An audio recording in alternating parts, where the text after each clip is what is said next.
An uncertain future for the rights to televise professional bowling. What's it going to take to get a new television deal done? And what do the negotiations look like?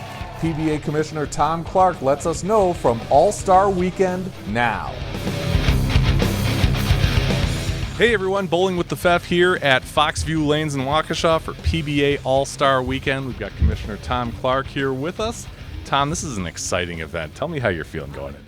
Well, I think it's just going to be a lot of fun.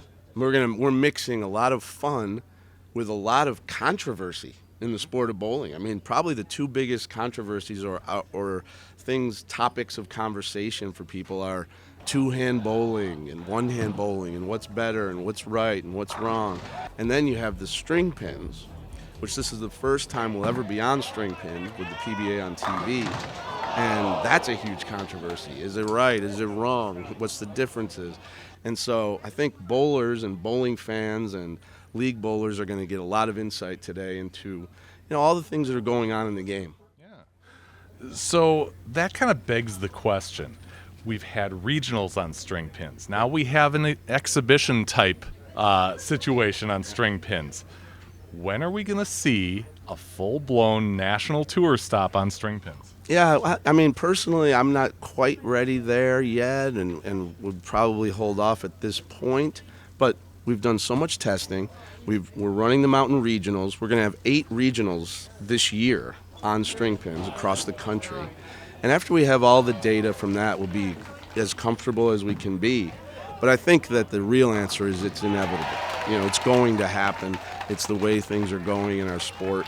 And our great players are going to figure out how to play on anything, like they have throughout the years. I mean, changing from wood lanes to synthetic lanes is probably even a bigger change than going from free fall pins to the engineered string pins. I mean, one thing I want everyone to understand is these are Cubica Edge string pins that are certified by the USBC and the PBA now, and they are a different level above what a lot of people have seen from string pins. You can go to a few centers or a few entertainment complexes and see string and say, this is ridiculous. And I want people to understand, this is not what you're seeing here. These are highly technical, and a lot of technology and know-how went into trying to try to make string as close to free fall as possible, which a lot of the string systems that you've seen through the years are not. Yeah. For sure. Have you bowled on them? Yes, I bowl here at Foxview. And I'll say that, I'm a traditionalist at heart. And so at first I was afraid that it was just going to be ridiculous and just not the game that I played. But once you start bowling, you realize that every other part of the game, other than when the ball hits the pins, is exactly the same. So you're just bowling. I mean, you're sliding and your approach and the way you're turning the ball and which balls you use and where you play the lanes, it's all the same. So the only thing that's different is the pin action, and I'll say that it actually makes the game a little more difficult. A lot of people thought, well, the strings are going to knock the pins over and it's going to be a joke. No, and it's actually harder to carry. You have to be really, really flush in the pocket to deserve that 10-pin going down.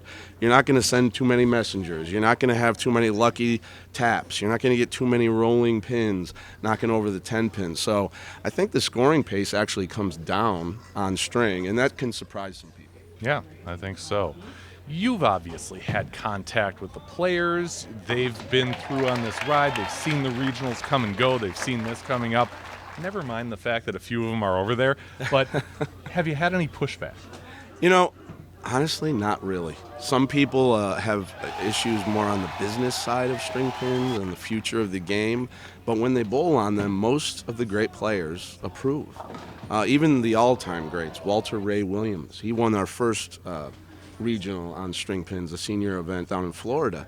And he approved them. Our top player today, E.J. Tackett, he installed them in his bowling center at home in Indiana, and he is the best. He's the number one advocate for string pins. He thinks that the pin action is actually truer than what you see in free fall. So a lot of the top big names have really been strong endorsers of it. And then I think you still have a lot of people that have just in their heart and in their minds, it shouldn't be that way. And so that's still a lingering thought. And I think events like this might start to alleviate that type of feeling because we're sort of normalizing it in a way. It'll take a while. I'm sure the comment section on social media will go crazy about strings. Something will happen, during this event that someone says, that's not normal. I'm sure that will happen, and that'll be something that people talk about and discuss. But ultimately what it does is it makes it more regular. That, hey, the best in the world are competing on it, it's on TV, and we see where things are going. Sure. Assess the tour season so far. I know we're kind of 2/3 of the way through, but you've had a couple majors now under your belt. Some of the big swings as far as travel are concerned have come and gone. How's it going so far? Oh, I think it's been really exciting. I think bringing it back to the other controversy this weekend, one-hand versus two-hand, a lot of people talk about how two-hand bowling's taken over the game. If you don't bowl two-handed, you can't compete on the PBA Tour. I read that and see that all over the place. You see people converting to two-hand bowling. And if you watch the PBA Tour this year, there's been one tournament won by a two-hand bowler. That's Santu. Every event at the World Series of Bowling was won by one-hand bowlers, including guys from Singapore and the Philippines, Singapore, Malaysia, Sweden. And of course, E.J. Tackett is one-handed, and he's certainly having a good time out there. So it's not like the one-hand game is dead. That's one thing you see from this year. I think you have to start with E.J. Tackett as the headliner. He won the U.S. Open. He won the World Championship.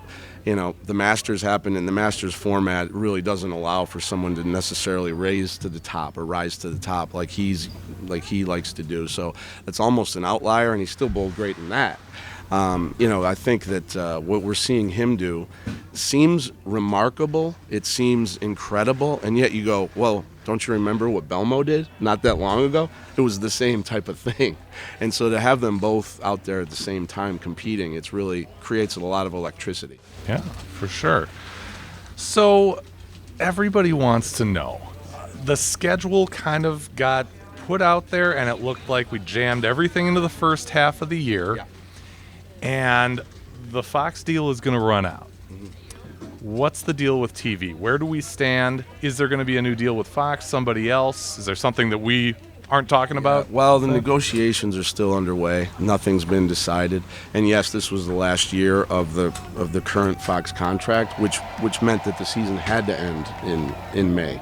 The contract ran out in June. So that's why you see everything bunched up in the beginning of the year and not this, the end of the year things that we've done like in the past at Bayside Bowl and things like that I love, obviously. But that's why it was jumbled up, and now we're nearing the end, and there's been a lot of negotiation and a lot of discussions. Obviously, Lucky Strike is the owner of the PBA, and they're the ones who are going to make that ultimate decision.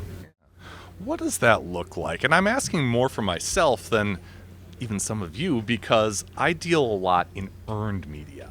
I create content. Yeah. I pitch things to news stations. I don't deal so much with paid deals on this. So what does it take for a sporting organization like the PBA to maybe factor in? Or are you coming in negotiating with tens of dozens of people, or is it just you and them? What does it look like? I've been around a long time, so I've done sometimes where it's just me. And actually, that was close to how we did the Fox deal in the first place, back in 2018. Now, with Lucky Strike, it's a larger corporation, and they can hire a media firm that has all the right contacts at every single platform and can reach out and dedicate all their time to that. So that's one other way to do it. Ultimately, it comes down to numbers. It comes down to what are your ratings, how much money can be made against the time that you've generated, what are your demographics, and younger demographics are more valuable to networks and advertisers. So everything ends up coming down to numbers and being able to show this is how many people watched, this is how many people watched here. That's what I used when we moved from ESPN to Fox, our ESPN success. We knew in 2013 that we had a 5-year deal on ESPN. And so for 5 years, really, we understood that we've got to get a better TV deal where they contribute to our revenue stream, as opposed to ESPN, which was more of a revenue share. And so we knew for 5 years we need to deliver a product that continues to deliver good ratings and is exciting, so that when we present all of this stuff to all the networks that we talked to back in 2018, we have a compelling argument. And that's really how it goes. And then you're just waiting for someone. Sometimes people can just have a liking to a sport. Yeah. Sometimes people just have a liking to the money that it can deliver. And so you just have to figure out the goals of the partners that you're going to talk to. Yeah. We've seen, the great productions, the, Strike Track and all that cool stuff with Fox. Oh, yeah. When it comes to the numbers as far as ratings and the success of the televised PBA Tour in these last few seasons, do you think you're coming into this in a position of strength? I think without question it's strong. I think our numbers in general are exactly where we expected them to be on Fox, maybe a little bit better. Look at when Fox just puts our show on their YouTube channel the day it airs, and they put highlights up. That video every week has 100,000 views by the end of the night on the day. So it's not only people watching on linear television, but it's also the digital side that benefits from the reach that Fox has. And then they see that the younger viewers who might be only watching on YouTube, they pound that. They hit that pretty hard, and every one of those shows does really well. So you have different metrics and different ways to measure your success. I think demographics have always been tricky for us, as they are for baseball and golf, and there's plenty of sports in our same range. But some of those sports that are a little more established for 100 years as games that have been popular for Americans, have a little bit older average audience, and sometimes that can affect the interest of people. But I think we still have a strong number of younger viewers as well. Yeah. What about the doomsday scenario? You're trying to get a deal done, but what if a deal doesn't get done? Well, I've been involved with several doomsday scenarios with the PBA since 2008, and what ends up winning out in the end is a will to win, a creativity, how to create efficiencies, and how to maintain the importance of the PBA against all odds. And that comes from a love of the game, and that's all you can rely on at that point. You don't give up. Yeah. You had a neat moment a few weeks ago involving our friend Trey Hendricksmeyer, where you got to present him with the Mini Duke at Reno. Tell us about what that was like for you. I've known Trey now for a few years because he's bowled against my son, and I got to know his mom. One of the first times that I saw Trey, I just went to her and said, "Hey, this guy can throw the ball," And she was just learning bowling at the time. Now they're old hat. I mean, they know everything. Trey knows as much about bowling and bowling balls and ball reaction and even the business side of the game and from college bowling to youth bowling to professional bowling as anybody. And so when you meet a kid like that loves it so much, it gives you a reason to keep fighting for that sport to survive, so that he's got that next chance and that he and his family can have the kind of joy in winning a PBA title that I've had the chance to witness over all these years. So, I love meeting kids like Trey and trying to support their dreams. Yeah. I mean, he's moved to Wichita. His parents are on the other side of the state. I still get texts from him. But in the Chippewa Valley, he's ours. Yes. We have him. Trey is a Chippewa Valley guy. He's a Wisconsin guy. There really hasn't been, amazingly, because Wisconsin's one of the best bowling states in the country by far. And we've had Lenny Borish, and we've had a bunch of really great players, and Hall of Famers from Wisconsin, but never that one superstar. And I think Wisconsin's due for one. And I don't want to put too much pressure on Trey, but hey, it's lining up for him. Now, one thing that strikes me about kind of the environment behind us here is the size of the set compared to the size of the center. Is this one of the smaller centers that you put that set in? Absolutely. Yeah, the other place where we made magic happen in a 16 lane or less center was Bayside Bowl, though, before they even expanded into a larger arena. But the first time we went there, I remember Bayside Bowl saying, "Wow, it's too bad we can't host a PBA. We only have 12 lanes, and it's just not going to work here." And then I saw the clientele and how much fun it was there, and the energy in that building, and we figured out, no, we can have events here. We'll just use 2 lanes. And we can build everything around it. Now we got to use your entire center to do it, and you got to be prepared for a week of kind of giving up all of your normal revenue in order to host the PBA. And ultimately with Bayside Bowl, the publicity and the energy behind the PBA and them combining was great for their business. And I hope that's the same for a place like Foxview Lanes here. But yeah, it's really interesting to me on TV. We can be in the National Bowling Stadium, we can be in Thunderbolt Arena, Tom Strobel Arena, and have these giant crowds and a big feel, and then we can be in a small 16-lane center like this and pack everybody around the lanes, and they all feel kind of the same. I mean, it's 2 lanes of bowling. It's the greatest bowlers in the world. They're competing, and let's see what happens. And it always ends up being kind of similar, whether you're in a big place or a small place. Sometimes it's louder in the small place. Sure.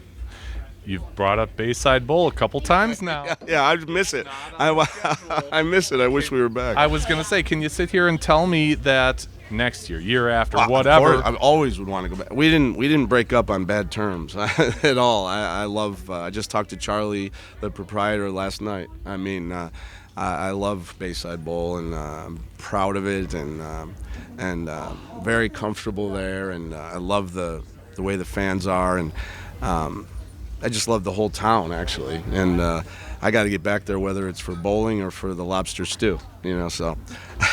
For sure. Moving forward here, after this event is over, you go boom, boom, 2 majors, right? Yeah. That's kind of the last big push for the PBA Tour. What's the mindset, of the organization going forward into this? Well, we know how key much stretch? pressure there is on the players. I mean, there's a large percentage of players who know they've got to save their season in 2 weeks. Now, bowling with that kind of pressure, as any great bowler knows, is not easy because you're squeezing just this much more. I mean, that can ruin your entire tournament. Or this much more. yeah. I mean, any way that it gets in your head that you have to perform, pressure. So it's the players that can accept pressure as a part of their job, and as Billie Jean King always said, pressure is a privilege, and embrace it, and then you see what can happen. But then you have other people like EJ and Belmo and Simo and that are chasing history, and they're chasing statistics that mean a lot to them. And so, it's just going to be like every other great major championship for the PBA. Awesome competition. May the best man win. Yeah. I spoke with Chris Barnes a little last night and said, how long are you going to keep doing this on the kids' tour? He said, these next couple events might be my last. Yeah, it's possible. I mean, what a great he's the greatest player from my generation. We're about the same age, and I grew up knowing that because of him, I'm not going to be a Pro Bowler, and for real. I mean, I just realizing I'll never be that good. I don't even know how you get that good, and he was so great, and has been such a face of the PBA for so long. The day that he hangs him up will be pretty sad. If he tells me before the TOC, we'll give him the right send-off. But I got a feeling with a guy like Chris Barnes, he'll want to bowl the Tournament of Champions until he can't walk. I mean, he's never going to stop wanting to bowl that tournament. And now with his son being out there, he's going to be out there, so he'll get the itch to want to bowl every once in a while. And why wouldn't you bowl the World Series and go for it? So pretty soon you're talking him into bowling everything. And that's kind of what I did with Norm for a few years.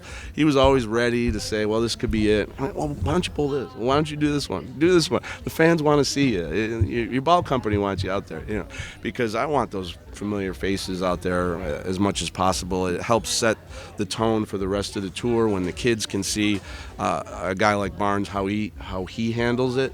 Even if some of the stuff he does is emotional or has anger or he makes fun of things or whatever he's doing, at the heart of it is a complete love of the game, a complete respect of the PBA and what it takes to be a champion out here. And so you want that out there on the lanes with the players as long as you can keep it going. Yeah. So, here's your opportunity to tell us, the fans, what we can do to give the PBA the best shake moving forward. Obviously, you've had some new and different sponsors this year that we can patronize or not. You have television, you have internet streaming on Bowl TV.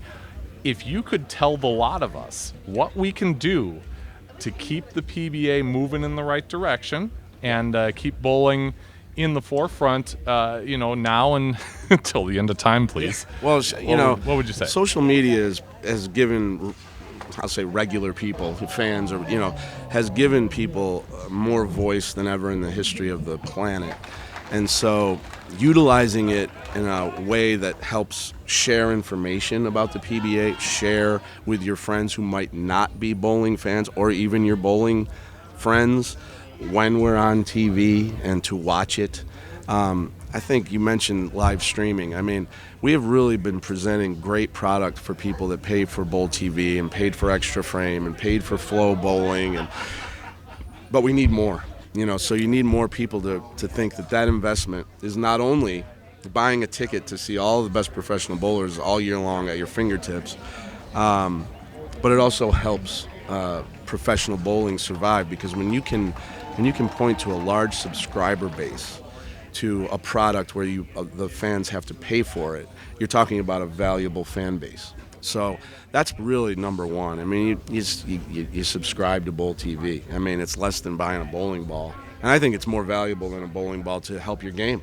You can learn more just watching guys and see that, wait a minute, why is every single player in this field posting shots and coming through the release and with perfect timing, and watch it back and hear the announcers analyze these games.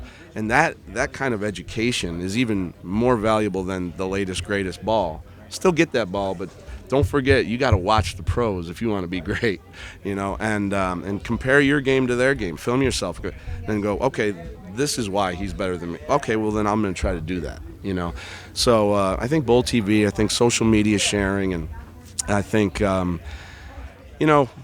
other sports get so passionate about their sport that they will write networks, or they'll write to advertisers and either thank them for sponsoring their sport, or thank them for airing their sport, or tell ones that aren't that you should.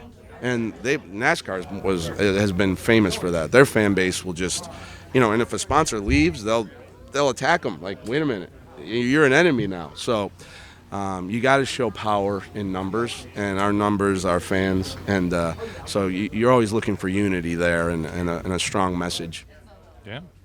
Well, I tell you what, you've been very generous with your time, and I want to leave you with this. If the TV thing doesn't work out the way it should, you can always put these telecasts on Bowling with the FEF. So what are you paying? So what's the rights fee? I'll have to get you a quote. All right. Yeah. Work on it. Okay. And get some investors, make it compelling, and PBA will listen. Okay. What do we got to sing? Are we ready for a good show? We just solved every single problem there ever was. So we just solved all the problems in the world, huh? That's right. That's your job title, isn't it? Tell him what I just lobbed your way. Well, he wants to buy the rights to PBA coverage, and we're just negotiating numbers here. Wow. Yeah. This is big news. I don't know if I have that kind of strat. I'm looking at his clothes right now. I'm going, well, one of the millionaires that I met, early on with the PBA was Chris Peters, and he was the most unassuming guy in the world. He bought the PBA. He was one of the first employees at Microsoft, and you would never think that this is a multi-millionaire, $500 million guy, because he was a T-shirt and jeans kind of guy, never big time to anybody, and so you never know who you're meeting that might be the key to your future. I'm going to keep that mystery alive and well with my agree with him. Crappy jeans and plain-looking polo shirt. Just wanted to say hi. You guys have fun. Yeah. Good seeing you. Good to see you, Good to see you. Yeah.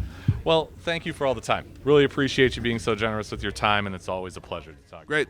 Keep it going, Fef. All right. Thank you very much, sir. All right. Thank you for watching. Make sure you check the rest of the playlist for more coverage from All-Star Weekend. Thank you for watching Bowling with the FEF. Pound the like button and subscribe button. It's the easiest way to support the channel, and it's free. Bowling with the FEF is brought to you by Chip Magnet. Raise your snack standards. Jerry's Score More Bowling Supply inside Wagner's Lane. So Eau Claire, Wisconsin area's leader in bowling products and services since 1988, and Visionary Video Hub, video with impact. Email bowlingwiththefef@yahoo.com with questions or to appear on the show. You can also reach out on your favorite social media platform.